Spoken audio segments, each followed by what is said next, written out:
Salut tout le monde, j'espère que vous allez bien. On se retrouve donc aujourd'hui pour un book haul du mois d'octobre, oui, puisque nous sommes début novembre. J'ai un peu, on va dire, craqué. Comparé au craquage que je faisais genre l'année dernière, c'est rien du tout. En prévision, un peu, j'avoue, du confinement, hein, voilà, puisque le jour, donc le jeudi, juste avant le soir du confinement, j'ai acheté quelques petites choses pour m'occuper, me réconforter. Et la semaine d'avant, j'avais été avec ma soeur, pareil, en librairie, et j'avais pris quelques romances de Noël, parce que j'en avais envie pour novembre, donc je me suis dit, on n'a jamais servi que par soi-même, du coup, bah voilà, je me les suis achetées. Et c'est que des poches par contre, donc ça va encore niveau achat, même si bon, c'est un peu compliqué en tant que personne... concrètement, je suis même pas au chômage puisque je ne touche même pas le chômage. Donc en tant que personne sans revenu, voilà. C'est un peu compliqué de puiser dans ses économies, même si c'est pour se faire un peu plaisir. Faut que je pense voilà, à Noël qui arrive pour faire des cadeaux à mes proches, plus qu'à moi-même, hein, voilà. Donc maintenant, c'est fini, on dépense plus pour soi et c'est tout, voilà. Donc je vais donc vous présenter ce que bien j'ai récolté dans les librairies ce mois-ci. On va donc commencer par les romances de Noël puisque c'est plutôt d'actualité pour moi en tout cas, voilà. Donc j'ai craqué pour Noël Actually, dont je vous ai parlé d'ailleurs dans la vidéo précédente, conseil lecture de Noël, que d'ailleurs vous avez beaucoup aimé, donc je suis très contente voilà, que ça vous ait plu.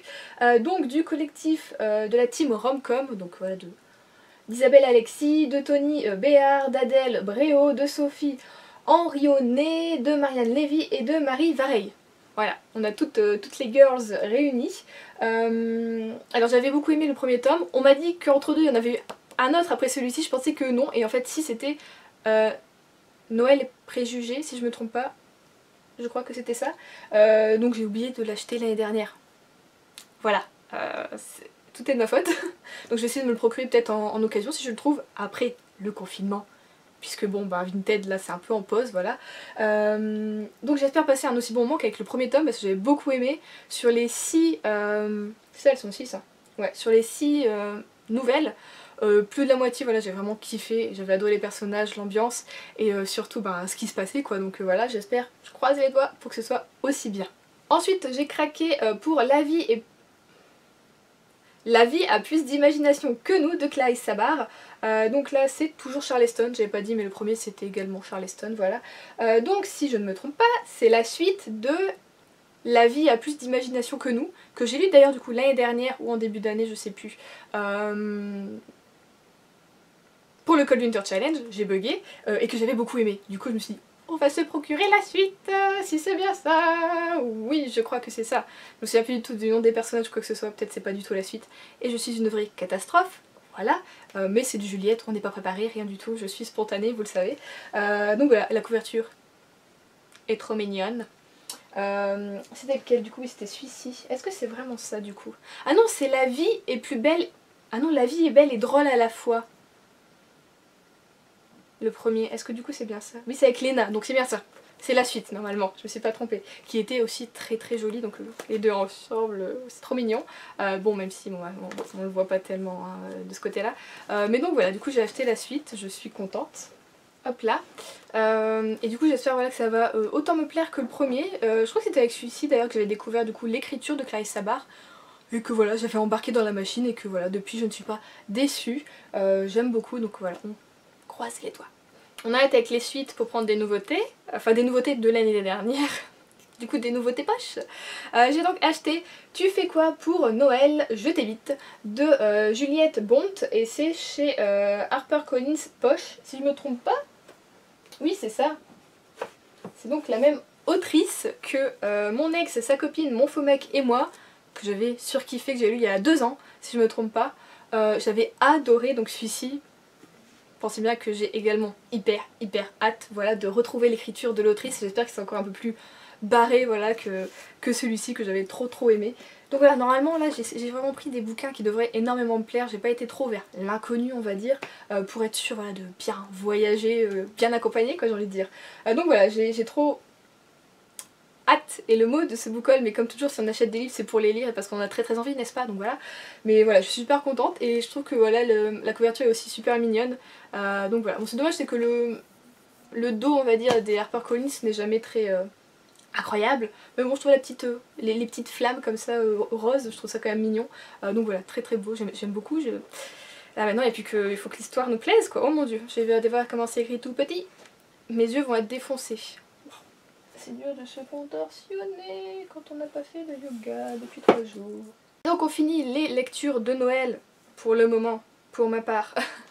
Avec Joyeux Noël et Laisse-moi tranquille de Eve Borelli, et c'est toujours chez HarperCollins Poche. Je n'ai jamais lu de Eve Borelli, mais écoutez, l'histoire me donnait un peu envie, voilà. La couverture est toute mignonne avec le monsieur en pâte d'épices qui s'est fait à moitié manger et son compagnon qui est triste, hein, du coup forcément il a perdu la moitié de sa moitié. Voilà.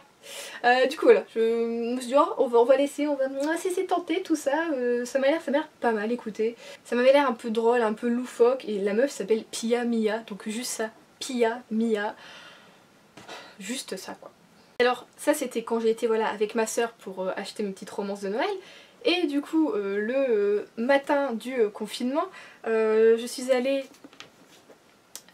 dans ma librairie, à la base pour acheter du coloriage créatif et peut-être une BD, voilà. Donc je suis effectivement repartie avec mon art-thérapie, donc que vous avez vu ou que vous allez voir, je ne sais pas dans quelle heure je vais mettre, dans le vlog, voilà, dans le prochain ou dans le vlog d'avant, voilà, je sais pas. Que j'aime d'ailleurs beaucoup, voilà, ça m'apaise énormément l'art-thérapie, je suis hyper contente en fait de l'avoir pris pour le confinement. C'est le truc qui m'occupe pendant 3 heures, je suis refaite. Et voilà, j'ai pris ce que je voulais prendre et de ce coup je passe devant des tables et je me dis mais il est trop beau ce bouquin là, et je fais mais attends, le titre, je crois qu'on m'a dit qu'il fallait absolument que je le lise, tout ça. Donc j'ai acheté Changer l'eau des fleurs de Valérie Perrin aux éditions Le Livre de Poche. C'est une version hardback et je le trouve beau. Voilà. Donc oui, effectivement je l'ai payé 10,36 €. Je pense qu'à la base le livre poche classique doit coûter 7 ou 6 €, même si je pense que c'est une belle brique donc ça doit être du 7 €. Donc voilà, j'ai craqué, ça fait un moment que je voulais le lire, ça fait un moment que voilà, quand je parle de justement Clarisse Sabar, tout ça, que vous me conseillez énormément celui-ci. Et je l'avais d'ailleurs dans ma wishlist depuis perpète. Mais voilà, j'avais jamais concrètement craqué sur celui-ci. Et je sais pas, j'ai trouvé l'objet livre très très beau. Et du coup je me suis dit, bon allez Juliette, te retiens pas plus longtemps. On se fait un petit plaisir parmi les autres petits plaisirs. Et puis bon bah voilà, j'ai craqué, donc j'espère. Je vais essayer de pas en attendre de trop, vu tout ce que vous m'avez dit.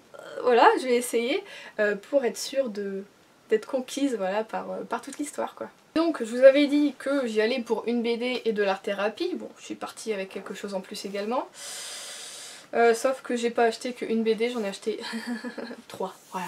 Donc la BD de base pour laquelle j'allais voilà, dans ma librairie, c'était le tome 2 des enquêtes d'Enola Holmes, donc de Selena Blasco, et donc c'est chez Jungle. Et parce que voilà, je me suis fait un petit plaisir parmi les petits plaisirs, je me suis refait un autre petit plaisir. J'ai pris la version collector, voilà. Donc qui est un peu plus grosse puisque en fait dedans on a un petit bonus à la fin. Par rapport au tome classique, on a des petites énigmes à déchiffrer, tout ça. Et du coup j'ai trouvé ça super cool. Alors bon bah pour 2 € de plus, j'ai pris la version collector. Je pense que ce sera le seul que je prendrai en cette version là, la suite. Comme le dos en fait est exactement pareil, la suite je la prendrai en version classique parce que je vais pas non plus plein de sous à dépenser là-dedans. Même si c'est 2 €, bah si c'est 2 € x 8, et ben voilà, ça fait beaucoup au bout d'un moment, ça fait 2 livres de poche presque, donc voilà. Mais voilà, je suis contente d'avoir cette version là. Oh elle est un peu abîmée, super, elle est un peu abîmée. Donc voilà, j'espère autant aimer du coup que le tome 1 et que l'aventure va se poursuivre très très bien quoi. Donc voilà, je suis contente, j'ai eu mon petit truc, j'étais bien. Et après j'ai craqué pour 2 BD que je veux depuis pareil super longtemps. Sur Instagram je les ai vus passer mais maintes et maintes fois et je les vois encore passer d'ailleurs pour les suites, tout ça. J'ai donc choisi Le Cercle du Dragon T de Cathy O'Neill. Merci Juliette. Là c'est chez Bliss du coup. Je vous avoue que j'ai jamais trop regardé non plus de quoi parler cette BD. Mais juste les dessins. Les dessins et tout ce que j'entends de bien dessus. Je me suis dit que ça allait être cool. Vous voyez c'est un peu... c'est chaleureux tout ça, enfin, forcément vous l'avez vu passer je pense, même sur Booktube quoi, je ne sais combien de fois, et même juste l'entrée quoi. J'aime trop, c'est trop beau, c'est trop bien, donc voilà, j'espère que je vais passer un très très bon moment avec les personnages, avec les dessins, tout ça, enfin voilà, je suis contente d'avoir enfin craqué pour cette BD depuis le temps. Et le deuxième craquage, pareil, vous l'avez tout pareil que celui-là, tout pareil. C'est donc la boîte à musique chez Dupuis et c'est de... Alors, je sais pas si on... Ouais, on dit Guigé, enfin Gigué, Guigé. Je vais y arriver. Je peux pas le dire, j'arrive pas à le dire. Gigé ou Guigé, comment dites-vous? Je ne sais pas. Il n'y a pas de U, donc c'est censé être Gigé, mais enfin c'est galère à dire. Carbone, et donc là c'est chez Dupuis, je vous l'ai dit, et c'est le tome 1 forcément, voilà. Et pareil, tellement beau, je pense que ça va être vraiment là le petit moment douceur, peut-être nostalgie aussi. Maintenant, regardez le dessin. Je sais pas si vous voyez bien, parce que je ne vois pas derrière cette BD. C'est beau. Rien que même là, juste la première page. Donc voilà, je sais pas encore quand je vais les lire, si je les garde pour le Cold Winter. Je pense peut-être la boîte à musique, la garder pour le Cold Winter et les deux autres quand même les lire au mois de novembre. Je vais voir selon mon cœur et mes envies. Mais voilà, du coup c'était ma petite récolte en librairie. Mais c'est pas fini parce qu'en début de mois d'octobre, j'allais remettre mes lunettes en place, vous avez vu ou pas là? Je n'ai pas de lunettes, effectivement. Parce que je me dis, je vois pas, mais c'est normal, t'as pas tes lunettes, et du coup je voulais les remettre en place pour mieux voir. Le cerveau est bien fait, n'est-ce pas? J'ai osé, écoutez messieurs, mesdames, j'ai osé demander un service presse. Ouais, parce que vous savez que c'est pas du tout mon genre, que moi je suis du genre à laisser les gens venir vers moi, sauf que personne ne vient vers moi. Depuis 5 ans, personne ne vient vers moi. Donc, j'y vais, j'ai reçu la newsletter pardon, de chez Ozu. Et à mon avis c'est un peu trop jeunesse pour moi, donc je laisse couler, même si voilà on nous propose à chaque fois si on veut des services presse de contacter Emmanuel qui s'occupe voilà de tout ce qui est communication service presse. Et bien là j'ai vu un bouquin qui avait de grandes chances de me plaire, donc Juliette a osé envoyer un mail pour demander un bouquin. Voilà. C'était beau, c'était très beau. Bon, j'ai mis du temps à le recevoir, mais apparemment ils ont mis du temps en fait à l'envoyer, et du coup j'ai un petit mot d'excuse en même temps sur le petit mot, le petit mot d'explication hein, tout simplement. J'ai donc demandé The Truth de Savannah Brown, et c'est c'est chez Ozu, voilà. Donc il était à apparaître à partir du 8 octobre. Bon, j'avoue je l'ai demandé je crois après sa sortie. Mais c'est pas grave, ils en avaient encore, donc voilà, on me l'a envoyé. Et j'ai commencé un peu à le lire quand je l'ai reçu. J'ai failli pas m'arrêter, mais je me suis dit non Juliette. Parce que j'étais en train de lire le chapitre 1, là j'étais en bas de page, tout ça, j'étais là, oh je suis happée. Et je me suis dit non Juliette tu peux pas parce que t'as encore voilà, le challenge à finir, donc il sera lu au mois de novembre. Et je vous jure j'ai trop hâte en fait de lire parce qu'il m'a l'air trop bien. L'histoire a l'air vraiment pas mal. Ça fait en fait, c'est un thriller jeunesse tout simplement. Enfin jeunesse plutôt, on va pas dire young adulte. Si, young adulte, c'est ça, voilà, si, donc un thriller young adulte qui m'a l'air, voilà, ma foi, excellent. Donc je vais découvrir ça très bientôt et je suis super contente. Voilà. Donc comme quoi, des fois, il faut oser dans la vie, voilà. Du coup, après ça, enfin, je vous raconte ma life, comme d'habitude. Après ça, je me suis dit, oh, bah tu peux peut-être demander d'autres services presse ailleurs. Du coup, j'ai demandé juste un manga qui devait sortir au mois d'octobre, donc qui va sortir au mois de novembre chez Akata. Aucune réponse depuis une semaine, donc je me suis dit bon écoute apparemment Juliette tu n'es pas assez importante, peut-être je sais pas, voilà, donc pas de réponse. Et j'ai voulu demander, mais là j'ai osé la maison d'édition vous savez, j'ai demandé chez Charleston pour pareil le prochain en fait Lucinda Riley qui va sortir au mois de novembre, que j'ai une envie monstrueuse de lire parce que l'histoire a l'air incroyable. Pareil, pas de réponse, j'ai envoyé les deux le même jour, ça fait un peu plus d'une semaine maintenant. Pas de réponse, donc au début je me suis dit ah ils sont peut-être en vacances, mais je me suis dit bah si t'es en vacances tout souvent t'as un mail automatique pour voilà, qui te répond et qui te le dit. Là j'ai rien eu du tout, donc mais vraiment aucune réponse quoi. Du coup je suis un peu on se sent un peu merdique hein, même quand on a aucune réponse, même pas un bah non vous je sais pas, vous ne correspondez pas. Bon ce serait pas vrai aussi, je corresponds exactement à leur public puisque je lis des mangas et puisque je lis du Charleston, enfin voilà j'en ai encore dans mon bookhaul, mais je sais pas si on me dit, enfin j'aimerais savoir pourquoi on me répond. Enfin, pourquoi je corresponds pas ou pourquoi on voudrait pas m'en envoyer, c'est tout. Enfin, c'est un peu la moindre des choses de juste répondre aux mails. Je sais qu'ils doivent en être assaillis de recevoir comme ça des mails, tout ça, de tout en réponse, ça va être un peu chaud. Mais bon, c'est leur métier donc c'est la moindre des choses de répondre. Donc voilà, j'attends encore une semaine. Et sinon, et si j'ai aucune réponse, rien du tout, je vais peut-être me payer le culot de relancer. Donc voilà, je sais pas si parmi vous il y en a qui demandent des services presse ou pas. Et si vous avez aussi également des maisons d'édition qui ont l'habitude de pas du tout répondre, je sais pas. Ou si c'est normal qu'on vous réponde pas parce que, comme je vous dis, je suis nouvelle dans ce domaine du service presse. J'en demande pas 36 000, j'en demande juste un en plus. J'étais même pas là en mode j'en veux 3, non. J'en voulais juste un et bon bah c'est tout. Donc voilà pour mon épopée service presse. Donc si vous me suivez sur les vlogs, vous savez également que j'ai fait fin octobre des commandes sur Vinted. Sur les 5 ou 6, je ne sais plus, que j'ai commandé, je n'en ai reçu que 2 parce qu'entre deux il y a eu le confinement. Voilà, donc je pense pas que je pourrais les récupérer et même j'ai aucune nouvelle même de juste si elles ont été réceptionnées sur mon point de retrait, rien du tout. Donc le reste c'est no man's land quoi, je sais pas du tout. Donc j'ai commandé Avalanche Hotel, enfin voilà, de Nico Takian et c'est aux éditions Le Livre de Poche. Alors je l'ai eu à 2 € au lieu de 7,70 €. Bon avec les frais de port je l'ai eu à 5 € je pense, ça doit faire un truc comme ça ou ouais quelque chose. Il est en parfait état. Voilà, il est nickel, je me demande même s'il a été lu en fait, parce que vraiment il est nickel de chez nickel. Et je m'attendais à ce qu'il soit plus petit que ça, mais alors pas du tout. Enfin, non, oui, enfin, je m'attendais à ce qu'il soit plus gros que ça, pardon. Mais en fait non, il fait quoi? Oh, il fait même pas 300 pages. Donc ça va être très vite lu et du coup celui-ci je le garde pour le Cold Winter Challenge. Et j'espère aimer, parce que juste la couverture, trop belle. Et ça fait super longtemps en fait, depuis sa sortie je veux le lire et j'y vais pas. Donc voilà, je l'ai. Bon, il attendra encore 1 mois et demi, mais qu'est-ce qu'un mois et demi parmi tout ce temps qui nous... Oh, je finis pas ma phrase. Et, bon bah on revient quand même sur une lecture de Noël. Hein. J'ai commandé Comment ne pas faire pitié à Noël quand on est célibataire. Bon, le titre craint un peu, mais le résumé m'a l'air vraiment pas mal. Et c'est de Johanna Bolouri dans la collection Milady. Et comme je vous avais dit dans mon vlog, j'ai craqué parce qu'en plus, nous avons un petit Scottish juste là, qui est trop mignon.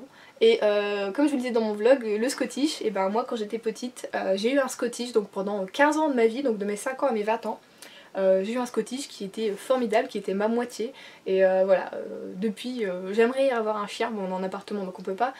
Mais c'est quand même galère de prendre un chien après voilà, avoir eu un compagnon pendant autant d'années qui était aussi fidèle, qui était parfait ce chien.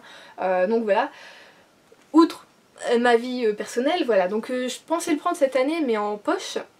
Et en fait quand je l'ai vu en grand format à 5 € pareil sur Vinted, je me suis dit de 18,20 €, je fais non Juliette ça vaut le coup même si normalement tu es plus poche pour les lectures de Noël. Enfin une petite exception, c'est pas la fin du monde quoi. Donc le voici, le voilà. Bon il est pas en excellent état mais je l'ai déjà à plus que la moitié du prix quoi, donc c'est super. Et là par contre du coup j'ai un confort de lecture. Parce que comme c'est du grand format, et puis j'aime bien parce que... Vous voyez, il est souple, j'aime bien. Ouais. Donc voilà. Celui-ci je sais pas si je vais lire du coup au mois de novembre ou si je le garde aussi pour le Cold Winter. À voir, je vais y aller à l'instinct je pense, je vais pas trop me dire oh celui-là je veux le garder, je vais dire non. Si j'ai envie de le lire, je le lis et puis c'est tout, voilà. Ensuite j'ai une abonnée, donc Karine, qui m'a envoyé Sans âme de Gail Carriger et c'est pareil, c'est au Livre de Poche. Bon, en fait elle voulait se débarrasser voilà, de quelques bouquins et celui-ci je le veux depuis super longtemps donc voilà, elle me l'a envoyé bien gentiment donc encore merci, 3 fois merci Karine. Donc voilà, je sais pas encore quand je vais le lire mais contrairement à toi je vais le lire. Et après j'ai mes anciens collègues, voilà on se revoit de temps en temps, vous le savez, bon bah là maintenant on se revoit plus tellement, mais la dernière fois qu'on s'est vu ils m'ont passé des bouquins, voilà donc c'est sympatoche à eux. Donc j'ai un collègue qui m'a donné une autre Aurélia de Jean-François Billeté, et c'est chez la collection Alia, donc c'est des tout petits, vraiment tout petits bouquin et là en fait ça va être juste l'histoire d'un homme qui rencontre sa femme et qui nous parle d'elle, tout ça. Sa femme est décédée donc voilà on va voir un petit peu leur rencontre, tout ça et leur histoire d'amour en fait, c'est juste ça, c'est juste une ode à l'amour. Donc voilà mon collègue là lui il m'a dit ça va te plaire tu verras tout ça donc le voilà. Ouais, du coup il va falloir que je les lise quand même assez rapidement pour que quand la prochaine fois je revois mes collègues, que voilà, je leur rende quand même leurs bouquins, parce que moi je sais que j'aime pas qu'on regarde souvent trop longtemps mes bouquins, donc je préfère ne pas faire pareil, hein, enfin voilà. J'ai un autre collègue qui lui s'occupe du coup de tout ce qui était rayon manga BD, qui m'a du coup prêté À nous deux Paris de JP Nishi. C'est aux éditions Philippe Piquier. Et donc là c'est sur un japonais qui va à Paris et qui voilà, on va voir tout ce qui pour lui cloche à Paris, c'est plutôt drôle. Enfin voilà, c'est... Et donc c'est un manga on va dire, mais qui se lit comme un livre, tout ça. Donc voilà, apparemment il m'a dit que ça allait être drôle, que ça allait me plaire, parce qu'il sait que là j'adore les mangas aussi. Donc ça va être pas mal de voilà, confronter la culture japonaise à la culture française, je trouve ça vachement cool. Et de voir ça du coup vraiment à travers les yeux d'un japonais, c'est encore mieux. Et en dernier, celui-là je voulais trop le lire également quand je l'avais vu passer entre mes mains en librairie quand je m'étais en rayon. Je me suis dit mais attends, la couverture m'interpelle. J'ai lu le résumé, j'avais trop envie. Mais après, quand j'ai lu les commentaires où on disait un peu que c'était genre c'est surfait, genre tout ça pour ça, c'est genre c'est fait pour choquer exprès, nanana, je dis... Bah, du coup je l'avais enlevé de ma wishlist. Et j'ai une de mes collègues voilà, qui m'en parlait et qui m'a dit non franchement il est bien tout ça, plus je l'ai prêté à une autre collègue, elle a bien aimé aussi, elle me fait je l'ai sur moi, tu le veux? Je fais oh allez. Du coup j'ai Débâcle de Lise Spitt aux éditions Actes Sud. Donc apparemment ce livre a fait débat quand il est sorti. Elle m'a dit par contre il faut avoir le cœur bien accroché. Mais bon c'est quelqu'un qui genre aime pas trop le sang tout ça, elle a réussi à lire, elle a bien aimé. Donc je me dis que voilà. J'ai lu Millennium. Quand je lui ai dit ça, j'ai lu Millennium, elle fait des fois c'est un peu pire on dirait. Ok. Parce que bon j'ai lu que le premier tome de Millennium parce que il m'avait un peu retourné l'estomac on va dire sur certaines scènes, voilà. Donc je ne sais pas quand est-ce que je vais le lire, mais je vais bientôt le lire et je vais essayer du coup d'avoir le cœur bien accroché. Bon il a pas l'air d'être très très long, oh il fait un peu plus de 400 pages. Donc j'espère quand même aimer et pas être comme la plupart des gens qui pensent que c'est surfait et que c'est du trop pour trop et pour qu'on en parle et tout ça tout ça. Donc voilà, j'aurai enfin mon avis sur ce bouquin et je suis contente. Écoutez, voilà pour ce book haul. Finalement je trouve que j'ai pas trop abusé, j'ai quand même eu pas mal de prêts et puis bon j'ai eu des livres d'occasion voilà et des petits cadeaux voilà. J'espère que vous avez peut-être fait le plein de bonnes lectures du coup avant ce confinement hein, pour vous tenir compagnie si vous n'avez pas l'occasion d'aller au travail, voilà. Donc de bonnes lectures et je vous dis à la prochaine. Bisous!